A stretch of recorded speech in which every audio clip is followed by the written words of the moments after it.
Hey, welcome everybody to the 40 Finance channel. My name's Jeff Beers.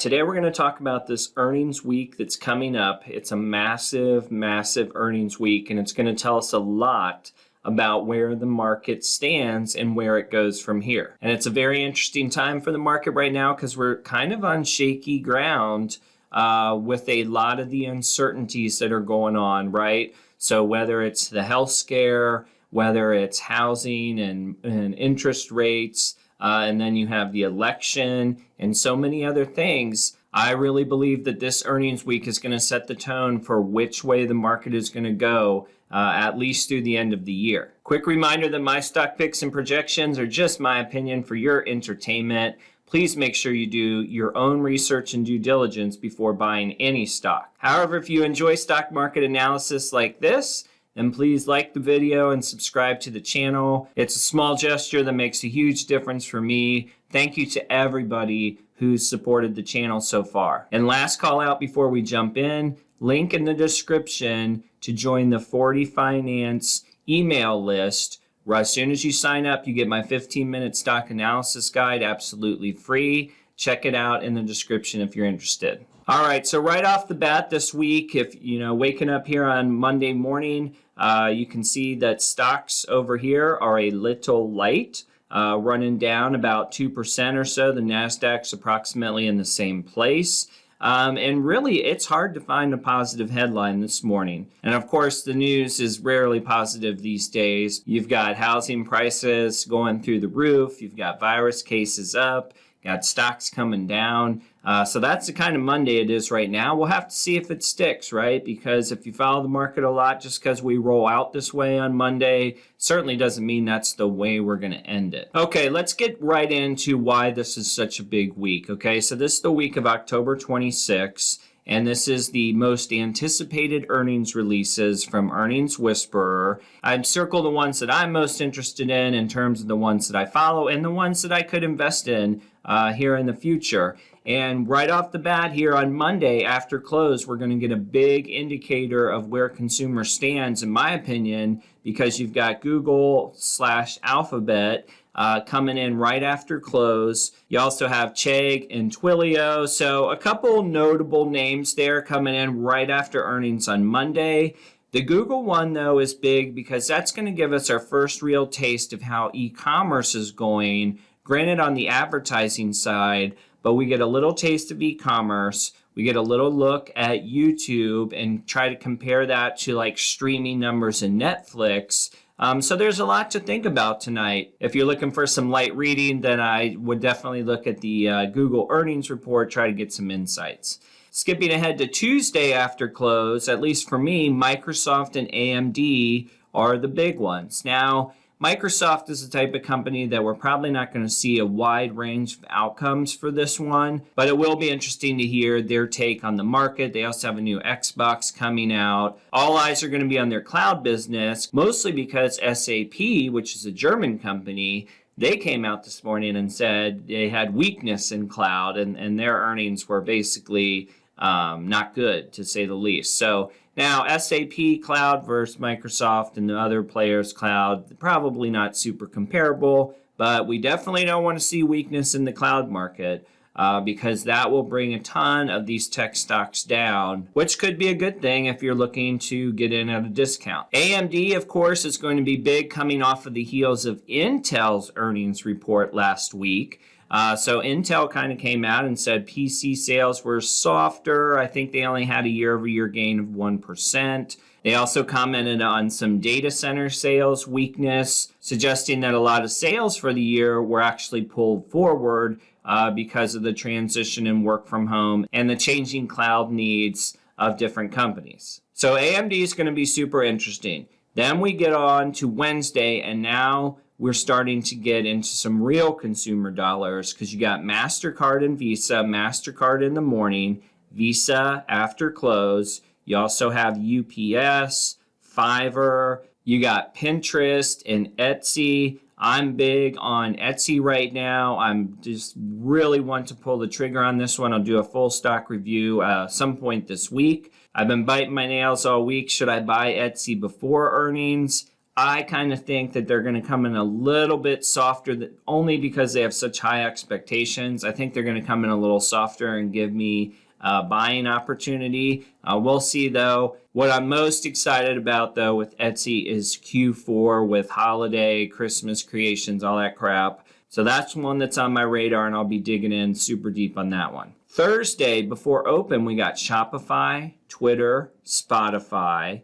After close, you've got Apple, Amazon, Facebook, Activision, Blizzard, and Starbucks. So Thursday's a monster day. Could go into a lot of different ways. And if you get on into Friday, some of the oil stocks come out. I know a lot of people follow those.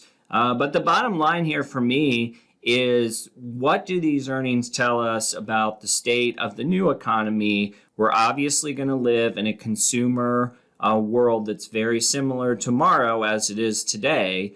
In fact, we might have some more pullbacks depending on how fast things spread from a health standpoint. We pretty much know there's not going to be any lockdowns unless something goes horribly wrong. So the big question is how are these companies doing now that people have sort of accepted reality, right? And the other side of the coin, as far as reality goes, is that a lot of analysts has pushed up EPS projections for these companies. So that's going to be a pretty substantial fork in the road, right? Take Etsy, for example. This is one that was not really on a lot of people's radar. Coming into the lockdown, they sold a ton of face masks and other things that you couldn't get at the stores. So that was in that quarter. Now you've got pressure on Q3 to continue advancing as a company across different categories.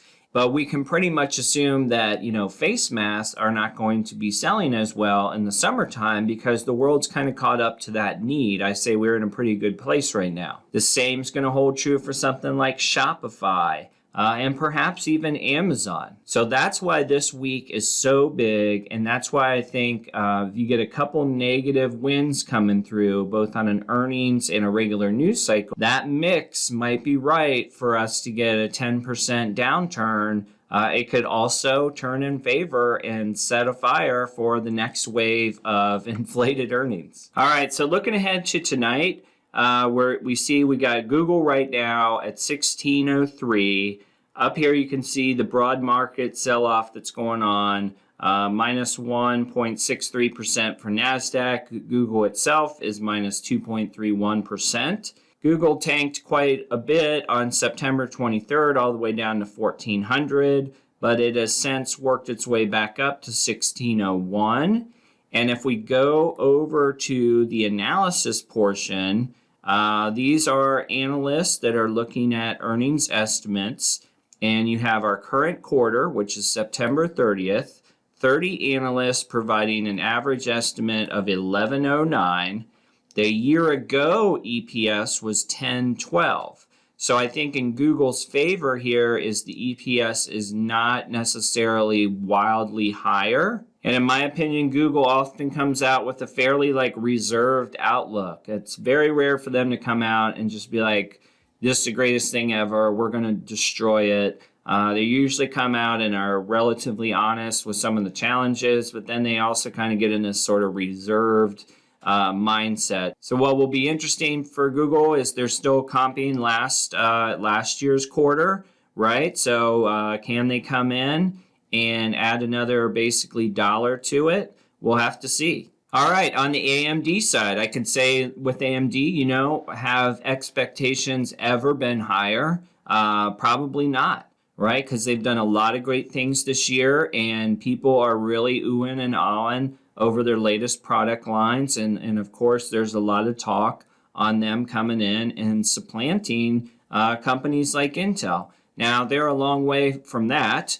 However, this earnings call here today, they have a lot of pressure on them. So I have no doubt that AMD is doing well with sales and there's buzz and excitement, but can they hit the points that analysts have projected them to hit? That's going to be the key. If we go over to the analysis side for AMD, and we're going to go to the current quarter, we have 30 analysts. The average estimate is 35 cents. Last year, it was 18 cents. So they're basically calling for a double up, right? And I think that's pretty fair given what we've seen out of AMD so far. What we don't want to hear, though, for this broad market of, Tesla, Intel, AMD, you name it, if AMD comes out and aligns with Intel that PC sales were softer after the lockdown and that they're seeing any sort of data center weakness like Intel was, hoo boy. Hang on to your hats because that's when you could see an epic downturn for AMD, NVIDIA, and Intel, not because these companies are going out of business. It's just because the expectations and the prices are so high right now. All right, guys, so that's a quick peek at the first couple stocks that we'll see this week that are notable to me. I'm sure everybody has the other ones that they're tracking. We got Microsoft in there as well. Microsoft is more like an Adobe, right? Where it's not necessarily flashy earnings or flashy statements. I'm sure they'll have some points out there about how Xbox is doing and whatnot, but they just grind. The key for them, of course, will probably be their cloud business. And hopefully we're not seeing any weakness there, because if Microsoft starts to say it, we're in the same boat as AMD, Intel, and all those folks. All right, guys, let me know what you think about earnings this week in the comments below. As always, I really appreciate all of your support for the channel. It makes a big difference. We will see you on the next video.